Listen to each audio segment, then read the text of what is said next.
시청자 여러분 안녕하세요. 아태민 경제TV입니다. 이슈 분석 오늘은요 29번째 시간으로 지금 대통령 선거 아닙니까? 대통령 선거 21대 대통령 선거라서 대통령 선거 때 주식시장이 어떻게 됐는지 과거를 상황을 한번 살펴보면 이번 21대 전망이 되지 않겠나 싶습니다.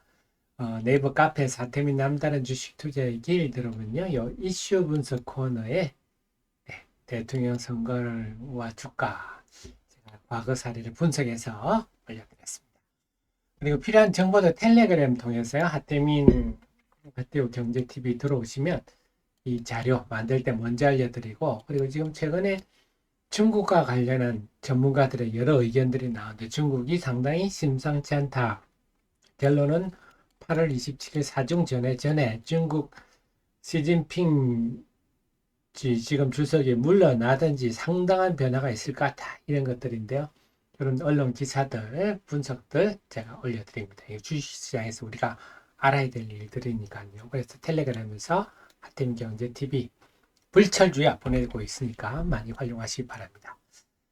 자, 19대 대통령. 지금이랑 좀 비슷하죠. 당시에 박근혜 대통령이 탄핵되고 대통령 선거가 급하게 치러졌는데 그때 문재인 당시 후보자가 대통령에 당선이 됐습니다. 그때는 주식이 어땠느냐? 2017년 5월 9일 날 됐었는데 선거를 했는데 그때는 2016년 한 말부터 2018년 초까지 아주 강세 대세 상승장이었어요. 그 중간이어서 상당히 주시장 분위기가 좋을 때 투표가 이루어졌습니다. 그러다가 2020년 코로나가 한번 터지면서 난리가 한번 났었고요. 2022년은 우크라이나 전쟁이 터지면서 난리가 났었죠. 하여튼 2017년 19대 대통령 선거 전후는 주식시장 분위기가 상당히 좋았다. 그래서 보면 5월 17일이니까 5월 언제였죠? 5월 9일이었죠. 5월 9일이니까 한 요 정도 어디 언저리 될 것 같습니다. 요 정도 언저리에서 잠시 선거 때문에 잠시 흔들렸다가 다시 올라가는 그런 국면인데요. 대통령 선거 전날에 올랐어요. 많이 올랐어요. 2017년 같은 경우. 그리고 대통령 투표 결과가 나오고는 빠졌어요. 그 다음 날 D 플러스 1은 또 야무지게 올랐습니다. 올랐다가 빠졌다가 올랐다가 이렇게 흐름 보였네요. 그럼 2022년에 열린 20대 대통령 때는 윤석열과 지금 후보자 이재명, 박빙의 승부가 벌어졌는데 그때는 윤석열 대통령이 전 대통령이 후보자가 이겼습니다. 근데 2022년 3월 8일 있잖아요. 2월 20일 날 우크라이나 전쟁이 발발했습니다. 그래서 3월 8일 때는요. 전 세계가 전쟁으로 시끄러웠습니다. 그래서 처음에는 러시아가 쉽게 이기지 않느냐 하다가 역전돼 가지고요. 이때는 한참 전황이 러시아에 나빠지고 있어서 뭐 핵전쟁 나는 거 아니냐 등등 시끄러웠고요. 그러다 원자재 가격, 국제 유가 급등하고 난리가 났던 세계가 아주 혼란스러울 때입니다. 그러니까 주식시장이 우크라이나 이전부터 2000년 때부터 이미 우크라이나 전쟁 우려가 등장을 했었고요. 그래서 3월 7일 요 무렵이죠. 요때 무렵에 우리가 선거를 했는데요. 이때는 하락 국면 속에 있었다. 그래서 보니까 선거 전날은 이때는 빠졌어요. 그 다음에 결과가 나오고 나서 세게 올랐어요. 그래서 빠지고 오르고 횡보하고 이런 흐름이었네요.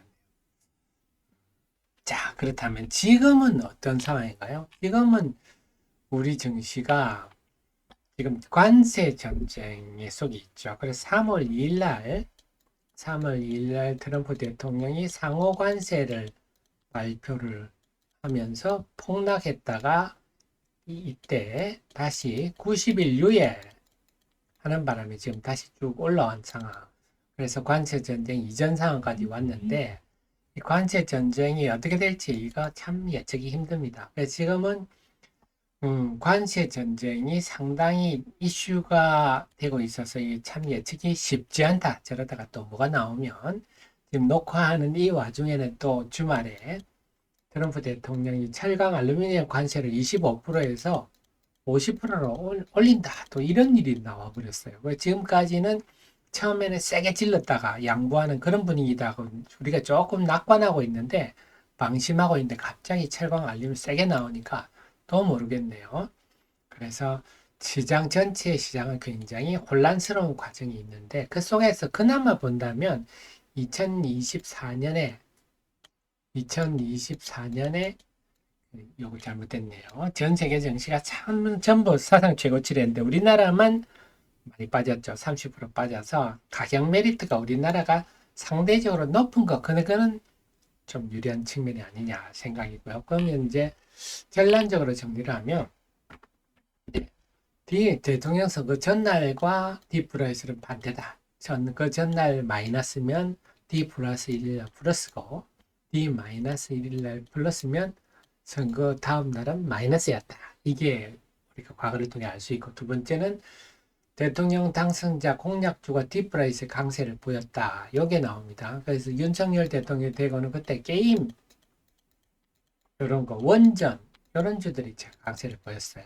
그렇다면 지금 후보자들이 그 지금 공약들을 보면 일단은 제가 볼 때 서로들 막 지르고 있는데요.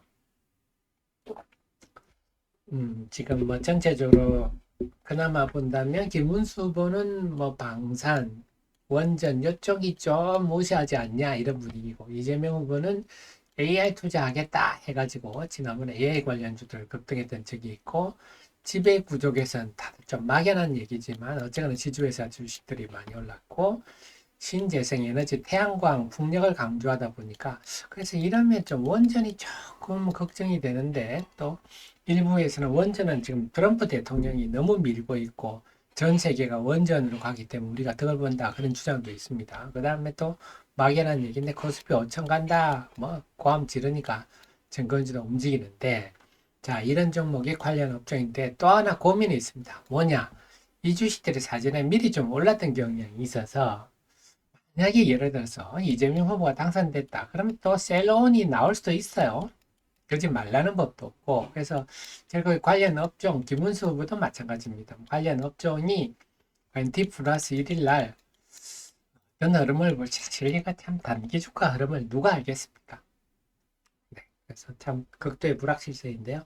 그래서 어쨌거나 과거로 본다면 이런 관련주들이 D 플러스 1일 강했다. 이건 염두에 두고 좀 대응을 하다가 만약에 예를 들어서 뭐 김문수 후보가 된다. 그러면 뭐 드론 이런 거 샀다가 원전 이런 거 샀다가 아니면 이재명 후보가 됐다. 이러면 뭐 AI 이런 종목 아니면 지주에 샀다가 그냥 저 보다가 아이 뭐 새로운 분위기가 난다. 그럼 또 팔아치우고 또 보고 이렇게 할 수밖에 없지 않겠느냐.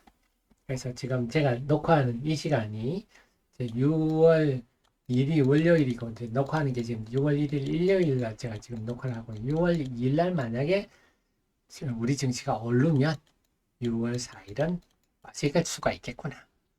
6월 2일이 빠지면 6월 4일은 오를 수 있겠구나. 그리고 관련주는 이 정도니까 여기에 대해서 발빠르게 대응하겠다. 이렇게 전략을 세워두고 대응하시면 굉장히 결과가 합리적인 대응이지 않겠나 싶습니다. 늘 저희 최신의 정보를 함께 하시고요. 도움되셨으면 좋아요 누르시면 저희 좋은 기운이 우리 애청자님께 전달되어서 좋은 투자 성과로 이어지리라 봅니다. 저는 또 좋은 이슈 가지고 찾아뵙겠습니다. 고맙습니다.